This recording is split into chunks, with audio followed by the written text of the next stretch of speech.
Hi and welcome back. So in the previous video we introduced the concept of natural rate of unemployment, where we said the natural rate is determined by the price setting and the wage setting relations, and the additional conditions that expectations must be correct. And we used this figure to show the equilibrium in the labor market. And the equilibrium in the labor market, we concluded that it is given by B, and the natural rate of unemployment is equals to UN. So we said the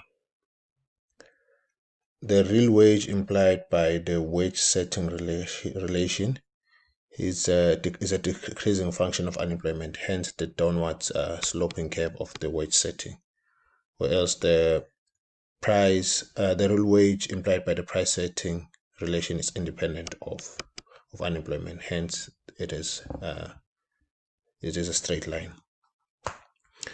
Okay, so the conditions we said that at the natural level or the natural rate, the real wage set by the wage setting relation, which is given by A over 1 plus markup, is equals to the real wage set by the wage setting relation, which is given by A and the function of unemployment and catch-all variables. And we also said at natural level,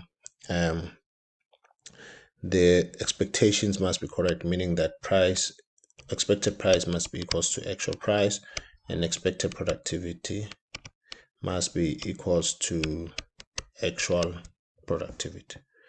So now we said we trying to figure out then what happens if the natural rate, or rather what happens to the natural rate in response to the change or increase in productivity. For instance, suppose that A increases by 3%. So let's say the new A is given by A with an apostrophe. So from equation 13.5, we see that the real wage implied by price setting is now basically higher by 3%. This would mean that the price setting line is going to shift up by 3%. So it goes up as shown by the arrow from there to there. So it goes up by 3%. So from equation 13.6, we see that at a given unemployment rate, the real wage implied by the wage setting is also higher by 3%. So the wage setting also increases as shown by this curve, the curve shifting up. So now this is the new real wage set by the price setting relation with an A with an apostrophe, and there with an A with an apostrophe, meaning that the productivity is equals to 1 here, whereas here it's equals to 1.03, similar to this one, 1 here, and here is equals to 1.03, indicating the increase in productivity by 1%, or sorry, by 0.3%.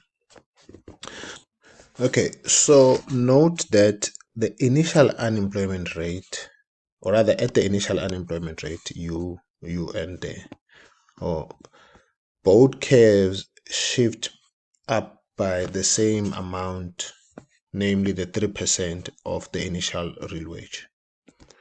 That is why the new equilibrium is at B with an apostrophe, which is directly above the older equilibrium. So the real wage is higher by 3% and the natural rate remains the same. So the intuition of this result is quite straightforward if you think about it. It is such that a 3% increase in productivity leads firms to reduce prices by 3% given wages, leading to a 3% increase in real wages, because if price decrease, then this amount it's going to increase. So the whole amount is going to increase. So this increase exactly matches the increase in real wages from the wage bargaining at the initial unemployment rate. So real wages increased by 3% and the natural rate remains the same. Okay, so we have looked at a one-time increase in productivity, but the argument we have developed also applies to productivity growth. For instance, suppose that productivity steadily increase so that each year productivity increased by 3%. Then each year real wage will increase by 3% and the natural rate will remain the same. So now let's look at what empirical evidence holds or says. So we have just derived two strong results, that the natural rate should depend neither on the level of productivity nor on the rate of productivity growth. And two, increase in productivity should lead to increase in real wages. So how do these two results fit the fact? An obvious problem in answering this question is that we do not observe the natural rate, or rather, what then is the natural rate? So because the actual unemployment rate moves around the natural rate, looking at the average unemployment rate over a decade should give us a good estimate of the natural rate for that decade. So this figure here plots an average US labor productivity growth and the average unemployment rate during each decade since 1890, which we regard as the natural rate. So at first glance, there seems to be little relation between the two, but it is possible to argue that the decade of the Great Depression is so different that it should be left out. So we ignore the years around the 1930s, which is the time of the Great Depression right there. So if we ignore that part, then a relation, although not a very strong one, emerges between productivity growth and the unemployment rate. However, it is the opposite of the relation predicted by those who believe in technological unemployment, or rather that technological progress causes unemployment. So as we can see, that periods of high productivity growth, such as these ones here, in the 1940s to the 1960s, have been associated with lower unemployment rates, since you can see. So this plots, the productivity is high since it's on a higher point there. However, unemployment is still at a lower rate. So higher productivity growth is associated with lower unemployment rate. So periods of low productivity growth, such as that we see here in the 1970s, right, and 1980s, have been associated with the higher unemployment rate. As you can see, the unemployment rate, as it decreases, it goes down, the unemployment rate seems to be increasing. So the economy of South Africa faced a similar reality for episodes of high unemployment being accompanied by low growth rates of labor productivity from the 1970s into the 1980s. So the 1990s for the South African economy produced an instance of an average increase in the growth rate of labor productivity accompanied by the increase in unemployment rate. So this relationship was reversed in the 2000s. Okay, so now let's look at the question that can the theory we have developed to be extended to explain this the inverse relation in the medium run between productivity and in unemployment rate. So in doing so, we are now going to look at the case where expectations are not necessarily the same. So far we have assumed that expectations are correct, such that we have looked at the rate of unemployment that prevails when both price expectation and expectation of productivity are correct. So evidence suggests that actually productivity takes a long time or long while to adjust to reality of lower or higher productivity. This suggests that workers may continue to demand wage increase that are no longer consistent with the newer low rate of productivity or lower rate of productivity. So to see what this implies, let's see what happens to the unemployment rate when price expectation is correct, such that price is equals to, rather expected price is equals to actual price. However, the expectation of productivity are not correct, that the expected productivity is not equals to actual productivity.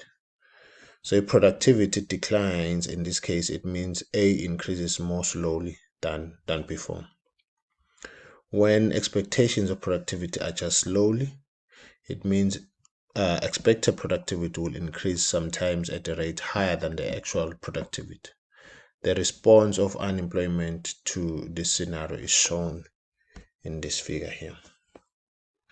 So if productivity A, expected productivity increases much faster by actual A, meaning that expected is greater than the actual productivity, the wage setting relation will shift up by more than the price setting relation. Hence, we see a bigger shift in the wage setting relation from this point to that point than that of the price setting relation. So this one is smaller. The gap between the two is smaller than the gap between these two. So because of that, the equilibrium will move from B here to B with an apostrophe, which is not directly above the initial B.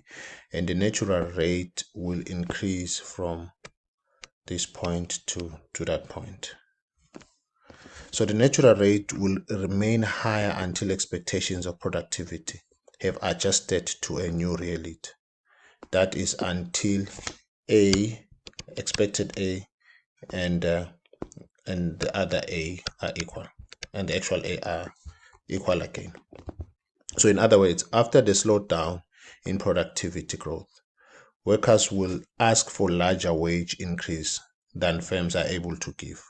This will lead to a rise in unemployment. So as workers eventually adjust to their expectations, unemployment will fall back to the original level. Okay, let's summarize this. So in the short run, there is no evidence of systematic relation between productivity growth and changes in unemployment. While in the medium run, there is an inverse relationship between productivity growth and unemployment. The concern with technological change is mostly attributed to the structural change in the economy that follows technological progress.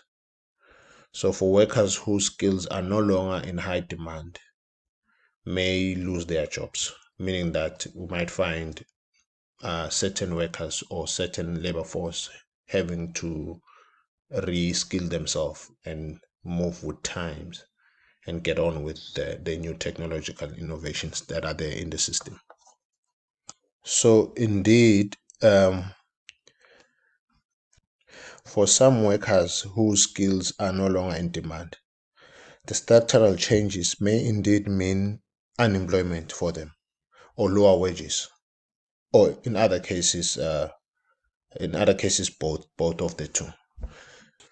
Okay, so we'll end this session here and we'll take it from here in the next video. Thank you.